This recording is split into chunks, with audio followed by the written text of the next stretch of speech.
ఎవరికి ఎవరు ఈ లోకములో ఎంతవరకు మనకి బంధము?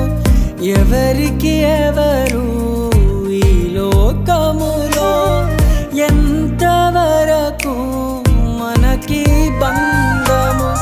ఎవరికి ఎవరు సొంతము?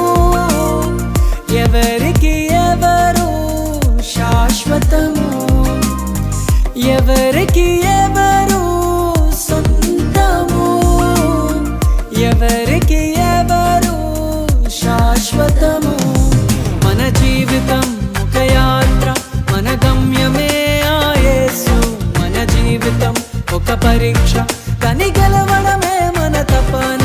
మన జీవితం ఒక యాత్ర, మన గమ్యమే ఆ యేసు.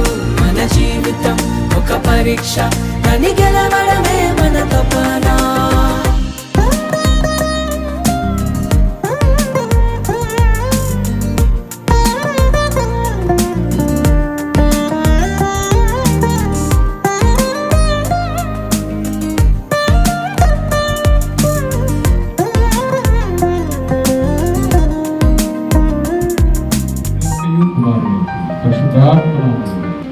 కూడిన మనకు ప్రేమించిన తండ్రులందరూ విడిచిపెట్టుకుని తల్లిగారికి వాక్యం ప్రకటించినటువంటి కుమారునికి కుటుంబానికి సదా తోడయుండి ఆదరించి నడిపించిన అన్నదమ్ముల ప్రేమ అనురాగమున్నంత